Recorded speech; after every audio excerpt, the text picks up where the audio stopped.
എല്ലാവർക്കും സ്വാഗതം. ഇന്നത്തെ വീഡിയോയിൽ പ്രശസ്ത സാഹിത്യകാരനായ ശ്രീ നന്ദനാരുടെ ഒരു ചെറുകഥ കേൾക്കാം. കഥ ദാരിദ്ര്യം. നമുക്ക് കഥ കേൾക്കാം. ഉച്ചയ്ക്ക് സ്കൂൾ വിട്ടപ്പോൾ കുട്ടികളെല്ലാം പുറത്തേക്ക് പ്രവഹിച്ചു. വർണ്ണശബളമായ പ്രവാഹം. എന്തൊരു ബഹളം, എന്തൊരു തിരക്ക്!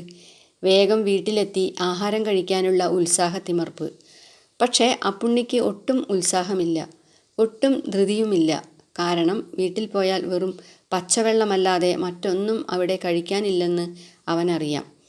വീട്ടിലേക്കാണെങ്കിൽ സ്കൂളിൽ നിന്ന് കഷ്ടിച്ച് അരനാഴിക ദൂരവുമുണ്ട്. വെറും പച്ചവെള്ളം കുടിക്കാനായി വിശക്കുന്ന വയറുമായി അരനാഴിക അങ്ങോട്ടും അരനാഴിക ഇങ്ങോട്ടും നടക്കുന്നതുകൊണ്ട് എന്ത് പ്രയോജനം? ഒരു പ്രയോജനവുമില്ല. തിരക്കൊഴിയുന്നതുവരെ അവൻ സ്കൂളിൻ്റെ വരാന്തയിൽ നിന്നു. തിരക്കൊഴിഞ്ഞപ്പോൾ മെല്ലെ നടന്ന് സ്കൂളിൻ്റെ ഗേറ്റിനടുത്ത് വന്നു നിന്നു. വിശപ്പ് സഹിക്കാനാവുന്നില്ല. ഇന്നലെ മുഴുവനും ഇന്നിതുവരെയായും അന്നത്തിൻ്റെ വെള്ളം കണ്ടിട്ടു പോലുമില്ല. പഴംപുളിയും പച്ചമുളകും ഉപ്പും ഞൊരടിച്ചേർത്ത വെള്ളം കഴിച്ചതിൻ്റെ ശക്തിയിലാണ് ജീവൻ നിൽക്കുന്നത്. അതിൻ്റെ ശക്തി എത്രത്തോളം കാണും? വയറ് നിറച്ച് 2 നേരം ആഹാരം കഴിച്ച് ജീവിക്കാൻ എന്നാണ് സാധിക്കുക? അതിന് നാട് വിടേണ്ടി വരുമെന്ന് തന്നെയാണ് തോന്നുന്നത്. നാട് വിടണം. നാട് വിട്ടാൽ ഏതു വേഷവും കെട്ടാമെന്ന് ശങ്കൊമ്മാവൻ പറയാറുണ്ട്. ഏതു വേഷം കെട്ടാനും അപ്പുണ്ണി തയ്യാറാണ്. ഹോട്ടലിൽ പാത്രം കഴുകണോ? കഴുകാം. റെയിൽവേ സ്റ്റേഷനിലോ ബസ് സ്റ്റാൻഡിലോ പോയി ചുമട് ചുമക്കണോ? ചുമക്കാം. എന്തു വേണമെങ്കിലും ചെയ്യാം. സമയത്തിന് വയറ് നിറച്ച് ആഹാരം കിട്ടിയാൽ മാത്രം മതി. ആ ഒരൊറ്റ മോഹമേ ഉള്ളൂ ഇപ്പോൾ. ഇങ്ങനെ പട്ടിണി കിടന്ന് പഠിക്കാൻ വയ്യ. മാഷ് പറയുന്നതൊന്നും തലയിൽ കയറുന്നില്ല. വയറ് വിശക്കുമ്പോൾ തലയിൽ എങ്ങനെ കയറാനാണ്? മരമണ്ടൂസൻ എന്ന് മാഷ് വിളിക്കുമ്പോൾ ദേഷ്യം തോന്നിയിട്ട് കാര്യമില്ല, ലജ്ജിച്ചിട്ടും കാര്യമില്ല. എല്ലാറ്റിനും കാരണം വിശപ്പാണ്. പഠിപ്പ് മതി. പട്ടിണിയും പാടുമായി 6ാം ക്ലാസ് വരെ എത്തിയില്ലേ? അതു മതി. ഇപ്പോൾ കണ്ടാൽ തിരിയാറായി എന്ന സ്ഥിതിയിലെത്തിയിരിക്കുന്നു. എവിടെ ചെന്നാലും അമ്മയ്ക്കൊരു കത്തെഴുതാനും അമ്മയുടെ കത്ത് വന്നാൽ അത് വായിക്കാനും വേറൊരാളുടെ സഹായം വേണ്ട. നാട് വിടുക തന്നെ. അതേ രക്ഷയുള്ളൂ. അപ്പുണ്ണി ഗേറ്റ് കടന്ന് റോഡിലേക്കിറങ്ങി. റോഡിൻ്റെ ഓരം ചേർന്ന് സാവധാനത്തിൽ നടന്നു. കാലുകൾ ഇടറുന്നു. ശക്തി തീരെ തോന്നുന്നില്ല. അമ്മ ഇപ്പോൾ വീട്ടിലുണ്ടായിരിക്കുമോ? അതോ ഇല്ലത്തേക്ക് പോയിരിക്കുമോ? ഒരുപക്ഷെ ഇല്ലത്തോളം ഒന്ന് പോകുമെന്ന് പറഞ്ഞിരുന്നു. പ്രത്യേകിച്ച് ആവശ്യമൊന്നും ഉണ്ടായിട്ടല്ല, വെറുതെ ഒന്ന് പോകുന്നുവെന്ന് മാത്രം. പണ്ടായിരുന്നുവെങ്കിൽ ഇല്ലത്ത് ഇടയ്ക്കിടയ്ക്ക് പോകുമായിരുന്നു. ഒട്ടുമിക്ക ദിവസവും അവിടെ നെല്ല് കുത്താൻ കാണും. ഇപ്പോൾ ഇല്ലത്തെ കാര്യം തന്നെ നന്നേ പരുങ്ങലിലാണ്. ഒരൊറ്റ മണി നെല്ലുപോലും പാട്ടം കിട്ടുന്നില്ല. ചാക്കരിയും ഗോതമ്പും ചാമയുമൊക്കെ ആയി അരിഷ്ടിച്ച് കഴിയുകയാണത്രേ ഇല്ലത്തുള്ളവർ. കാലുകൾ ഇടറുന്നു. ശക്തി തീരെ തോന്നുന്നില്ല. ഒഴുകുന്ന പ്രതീതി. വരണ്ട തൊണ്ട, വരണ്ട ചുണ്ടുകൾ.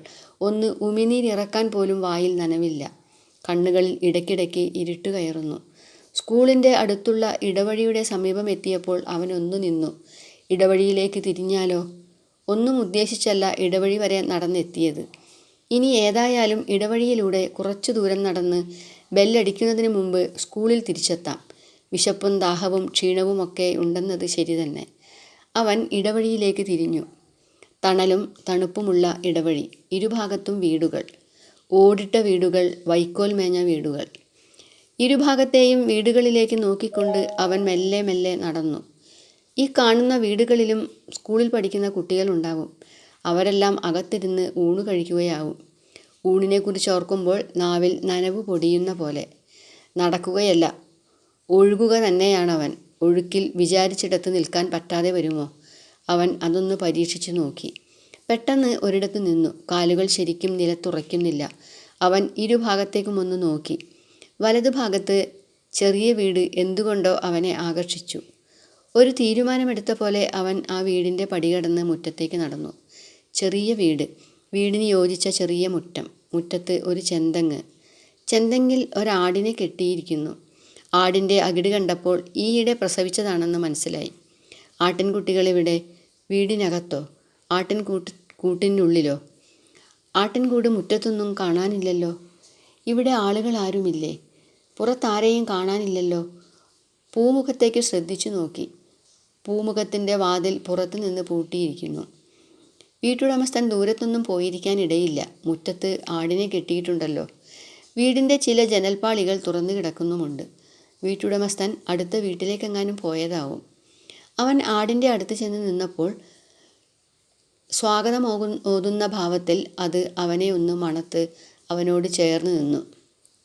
അവൻ ആടിനെ തലോടിക്കൊണ്ട് നിന്നു. അപ്പോഴാണ് ആടിൻ്റെ മുമ്പിലുള്ള മൺചട്ടി അവൻ്റെ ശ്രദ്ധയിൽപ്പെട്ടത്.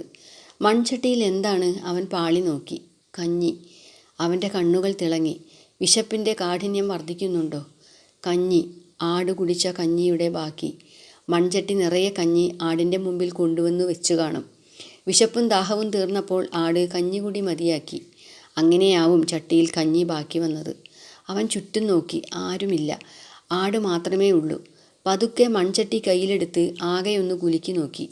കഞ്ഞിയുടെ അടിയിൽ ലേശം വറ്റും കാണാനുണ്ട്. പിന്നെ അവൻ ആലോചിക്കാനൊന്നും നിന്നില്ല. ചട്ടിയിലെ കഞ്ഞി മുഴുവനും ഒരൊറ്റ വീർപ്പിന് കുടിച്ചു തീർത്തു. ചട്ടി താഴെ വെച്ചു. വിശപ്പടങ്ങിയെങ്കിലും തൻ്റെ ഗതികേടോർത്ത് അവന് ദുഃഖം തോന്നി. അവൻ്റെ കണ്ണുകൾ നിറഞ്ഞൊഴുകി. ഒരാശ്വാസത്തിനെന്നോണം ആടിനെ തന്നോടടുപ്പിച്ച് അവൻ തേങ്ങി തേങ്ങി കരഞ്ഞു. ഇതോടെ ഇന്നത്തെ വീഡിയോ പൂർണ്ണമാകുന്നു. നന്ദി, നമസ്കാരം.